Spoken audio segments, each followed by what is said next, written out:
Hello les esprits libres, alors on se retrouve pour une nouvelle vidéo et aujourd'hui je vais te parler d'une carte. Il s'agit de la carte européenne d'assurance maladie. Alors si tu ne connais pas encore cette carte, je vais t'expliquer comment l'obtenir et comment tu peux l'utiliser. Alors si tu ne me connais pas encore, je suis Christine du blog Famille Nomade Digital et avec mon mari Patrice et notre fils Logan, nous avons décidé en juillet 2013 de voyager à plein temps tout en travaillant par internet. Alors tu as peut-être déjà entendu parler de cette carte, ou peut-être pas. Donc je vais t'expliquer en quoi elle consiste. Alors tout d'abord, tu peux l'utiliser, tu peux en avoir besoin si tu décides de partir pour quelques jours ou pour quelques semaines de voyage à travers l'Europe. Alors pour pouvoir l'utiliser, déjà il faut avoir ses droits de sécurité sociale à jour bien sûr, et elle te permet de bénéficier de certains soins d'urgence que tu peux avoir lorsque tu voyages en Europe. Par exemple, tu dois consulter en urgence un généraliste, un dentiste, tu dois te rendre à l'hôpital, cela va être pris en charge par la sécurité sociale parce que tu auras présenté cette carte. Soit tu n'auras rien à avancer, soit tu devras faire des avances. À ce moment-là, tu récupères tout ce qui est facture et justificatif, et quand tu rentres en France, tu les transmets à la sécurité sociale pour pouvoir avoir les remboursements de tes frais.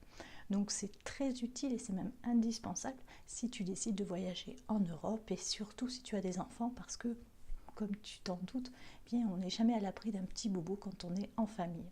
Comment obtenir cette carte? C'est très simple. Soit tu fais une demande par courrier, soit tu fais la demande directement sur le site d'amélie.fr. Donc je mettrai juste en dessous de cette vidéo un article que j'avais écrit sur notre blog Famille Nomade Digital et dans lequel je donne tous les liens. Tu fais la demande donc par écrit ou par le site internet. Il faut faire la demande en général au minimum 15 jours avant le départ.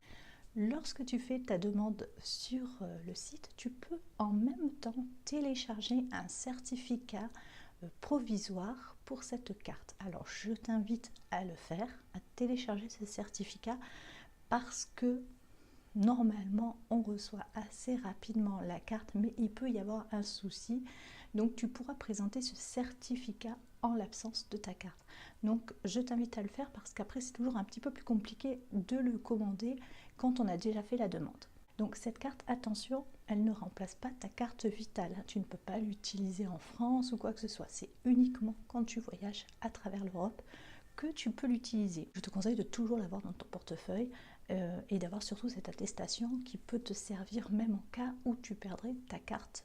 Alors attention, très important aussi, tu dois faire une demande pour chaque membre de la famille, même pour les enfants qui ont moins de 16 ans. Chaque membre doit avoir sa carte car elle est nominative. Alors j'espère que cette vidéo t'a été utile. Si tu as des questions, que tu voudrais que j'aborde différents sujets qui ont trait au voyage, à la sécurité, à la santé en voyage, je t'invite à le faire en commentaire sous cette vidéo. Et si tu n'es pas encore abonné à notre chaîne, je te propose de le faire, d'activer la petite cloche qui se trouve juste à côté pour pouvoir être averti à chaque fois que je publie une vidéo. Je te laisse et puis je te dis à demain pour une nouvelle vidéo. Bye bye.